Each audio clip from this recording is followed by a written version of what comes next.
তাকে নিয়ে জোর জবরদস্তি রেখে দিয়েছে। বাবা বেঁচে আছে 18 ছেলেটার 5টা বাবা, ছেলের বাবা বেঁচে আছে, ওর জোর জবরদস্তি নিয়ে নিয়েছে। এবার ভোটার কার্ডটা ওই ছেলেগুলো ওর নামে আছে না বাবার নামে আছে সেইটাই হবে দেখতে হবে। আর আমাকে 10 বছর ঘর ছাড়া করতে, ঘর ছাড়া করেছে। বাড়ি ছাড়া করে দিয়েছে আমাকে।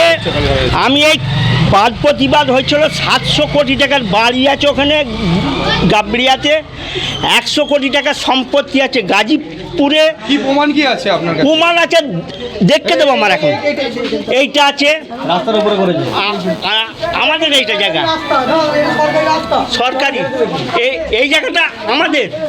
এইটা আপনাকে যে বাড়ি থেকে 8 বছর ছাড়া করেছিল কেন? ওই যে মেয়েটাকে বিয়ে করলো জোর জবরদস্তি, 5 ছেলের মাকে, ওই 5 ছেলের মাকে বিয়ে করার পরে প্রতিবাদ করতুন, তার জন্য আমাদের করে হাঁটতে দিয়েছে নির্মল মাঝি এসে যে তোমাদের করে বলা যাবে না।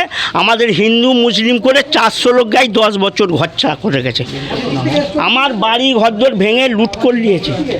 দেখবে, শুন দেখে একবার দেখবেন। আপনি কি কোথাও লিখিত অভিযোগ করেছেন? কল্লি মারবে, কল্লি কেস দেবে। নির্মল মাঝি বলেছে কল্লি সারা করে কেস দেবো, গেঁজা কেস দিয়ে দেবো। এই জন্য আমরা ভয়ে চলে গেছি, এই বিজেপি করতেছি, বিজেপির আন্ডারে আমরা এসেছি। এখন কি চাইছেন আপনারা? এখন চাইতে তদন্ত হোক, সিবিআই তদন্ত হোক। ইনায়ে আছে, ইনায়ে আসে চলে যায়, ইনায়ে আসে বেরিয়ে যায়, সে তদন্ত আর হচ্ছে না, কাজ হচ্ছে না। আপনার নামটা? আমার নাম ইসমাইল খান। আচ্ছা, আগে তো অন্য সরকার ছিল, এখন সরকার পরিবর্তন হয়েছে। হ্যাঁ, এবার কি আপনি লিখিত অভিযোগ জানাবেন? লিখিত অভিযোগ জানাবো, করলে তো ভালোই হয়। আমাদের বউবাজারে দোকান আছে, আপনাকে জানাতে হবে। বউবাজারে দোকান আছে, ওর সল্লেকে ফ্ল্যাট আছে, এরকম সব দেখাবো। আমরা দেখেছি। ইসমাইল খান আমার বাড়ি।